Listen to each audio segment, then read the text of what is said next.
Hello everyone, welcome back to the channel. In this video, we will share a list of the best movies of 2022. However, we exclude extra popular movies like Morbius, Doctor Strange 2, and Black Panther: Wakanda Forever. We aim to highlight movies that you may have missed or overlooked. So let's dive in without any further delay.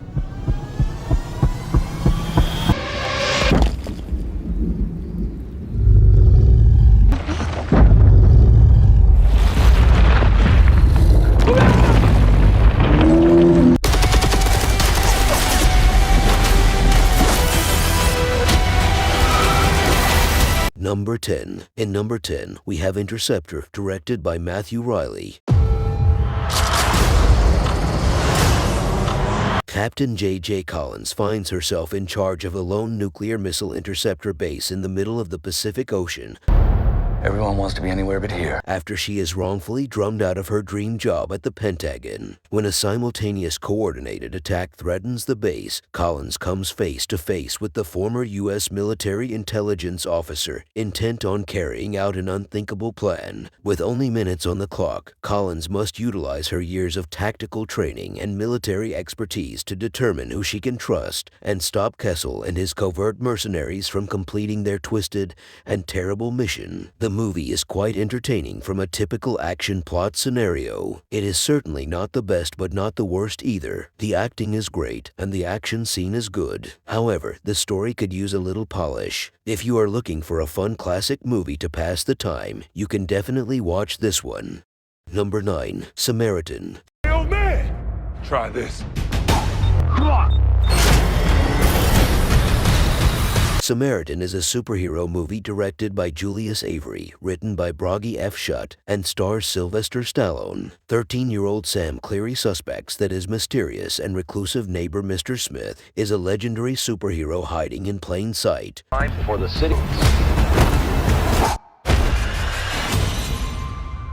I think we're finished here. 25 years ago, Granite City's superpowered vigilante Samaritan was reported dead after a fiery warehouse battle with his rival nemesis. Most believe Samaritan perished in the fire, but some in the city, like Sam, have hope that he is still alive. With crime on the rise and the city on the brink of chaos, Sam makes it his mission to coax his neighbor out of hiding to save the town from ruin. It had enough story to move the plot along, enough characterization that the primary and secondary characters had distinct personalities, and enough of a twist to remain engaging. Still, it was telegraphed enough you don't need to overthink it. The plot felt like it had enough space to breathe without becoming slow or dull at any point, and the pacing was excellent. Overall, a genuinely good movie made to be enjoyed by the audience for a pleasant change.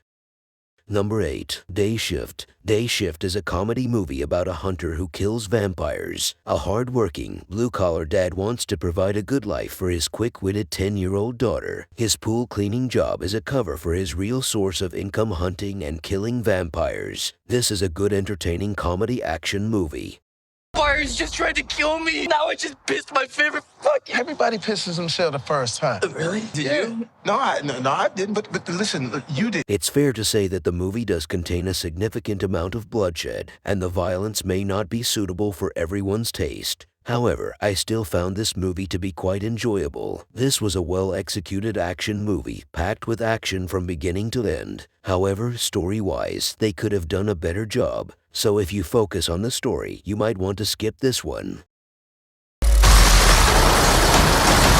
Number 7. The Pale Blue Eye. The Pale Blue Eye, directed by Scott Cooper, was written by Louis Bayard and starred Christian Bale. At West Point Academy in 1830, the calm of an October evening is shattered by the discovery of a young cadet's body swinging from a rope just off the parade grounds. An apparent suicide is not unheard of in a harsh regimen like West Point's, but an even greater horror comes to light the next morning. Someone has stolen into the room where the body lay and removed the heart. This movie is realistic and mature, with a dark mystery that leaves a deep impact. What's beautiful about it is the breathtaking and haunting natural scenery, which adds to the movie's authenticity. It's not like other films that use fake sets and green screens. Bale's acting is excellent and perfectly portrays his character's aging skills. The movie is worth your time, and its painful ending will leave you feeling empty.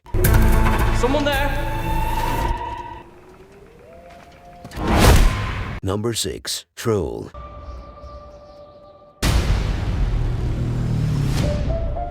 Start over. Troll is a Norwegian movie based on Norwegian folklore. Deep inside the mountain of Dover, Norway, something gigantic awakens after being trapped for 1,000 years. Destroying everything in its path, the creature is fast approaching the capital of Norway, with city dwellers struggling to stop something they thought existed only in Norwegian folklore. This film was beautifully shot, with excellent cinematography and stunning visual effects. It's a cross between Jack and the Beanstalk meets King Kong Godzilla, with a Norwegian fable coming to life as a duo of stories mended together. The casting and performances were spot on. The 101 minutes runtime flew by with great pacing, and the score complemented the film perfectly. It's a fun and entertaining one-time watch. Number 5. Based on a true story that happened in the summer of 2018. When 13 young boys get trapped in a cave, a rescue mission is assembled in Thailand. The storyline is action-packed and extremely suspenseful. The acting in this film is phenomenal. The portrayal of these young boys, their coach, and their rescuers are so believable that you feel you are there along with them. The cast includes Colin Farrell as John Vollinden, Viggo Mortensen as Richard Stanton, Joel Edgerton as Richard Harris, and Tom Bateman as Chris Jewell. The production team, led by director Ron Howard, also delivered. The way the film is made makes you feel like you're actually in the cave with the rescue workers. The message of this film is that working together is essential. Overall, a great movie that is worth every minute. Number 4. Uncharted. Uncharted is a video game adaptation based on the game Uncharted. The story follows street-smart Nathan Drake, recruited by seasoned treasure hunter Victor Sullivan to recover a fortune amassed by Ferdinand Magellan and lost 500 years ago by the House of Moncada. The movie has enough entertainment and action in this to keep you on the edge of your seat. Not to mention the movie has excellent cinematography and stunning visual effects. Tom Holland and Mark Wahlberg do not embody their video game counterparts. However, they still give likable and charismatic performances with solid chemistry. Sophia Ali is great as Chloe Fraser and definitely comes closest to her character overall. Ruben Fleischer's direction is excellent. The action sequences are competently shot with sufficient energy, and it's visually slick overall. The CG is most impressive, and the music by Ramin Djawadi is also great, fitting the film exceptionally well and satisfyingly using the iconic theme. Both you turn your keys clockwise at the same time. He almost got me killed. Clockwise, Sully! It was 50-50, so I made a guess. Clearly. Number 3. From the get-go, this movie had everything going for it. Guillermo del Toro knows how to make a good film, and this was no exception. This movie is an adaptation of the book more than anything. Some promising creative liberties. The movie is set during World War II in Italy under Mussolini. War plays a massive role in this film, and I think del Toro did an excellent job of taking the basic ideas from the original story and expanding on them. For example, a certain island setting from the original story is not present in this film, but in its place is a genius substitute that serves practically the same kind of purpose in a way. Every character is interesting, and the worlds are very dense with details. While having a dark tone, the movie also finds a way to be upbeat and charming at times. The stop motion is beautifully made, and the songs are lovely. Overall, there are some issues, but this doesn't take away the fact this movie is a masterpiece between a fantastic story, incredible animation, and interesting characters, and lovely songs. Number 2. Glass Onion. Glass Onion is a crime movie mixed with heavy drama. Directed by Rian Johnson, the main star is Daniel Craig. In this movie, 5 longtime friends are invited to the Greek island home of billionaire Miles Braun. All 5 know Braun from way back and owe him their current wealth, fame, and careers. The main event is a murder weekend game with Braun to be the victim. In reality, they all have reasons to kill him. Also invited is Benoit Blanc, the world's greatest detective. This movie is highly entertaining. The comedy is a huge step up from the original. I laughed full volume numerous times, as did my audience. I was thoroughly intrigued and invested throughout. It's a great cast, especially the last actor to show up, I won't say who in case you don't know so you'll be as surprised as I was, but it's the return to prominence of one of my favorite actors, and he clearly shows that he still has it. The strongest aspect is the story and of course the mystery. The one thing that held back the original is that I could predict most of it. Glass Onion was entirely unpredictable and had me constantly guessing, and it benefits significantly from how the story is told non-linearly. It wouldn't have been nearly as impactful if described in chronological order.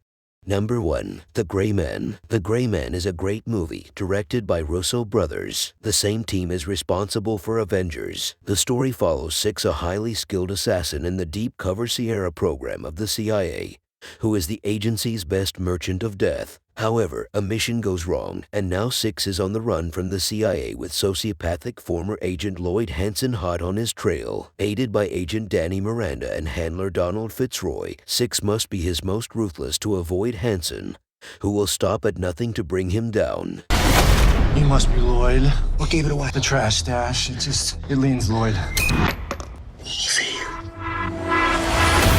The movie is based on a book published in 2009. If you miss some thrills and great action sequences since the last Bond outing, this is the movie for you. Chris Evans was the show stealer by an incredible long shot. His over-the-top performance worked wonders for the film and made the film much more enjoyable. Ryan Gosling was a good action hero. His fighting felt realistic. Even the female lead, who plays in the latest Bond film, is better utilized here. Even though the movie's plot has holes, the whole movie is really enjoyable. You will not be bored when watching this movie.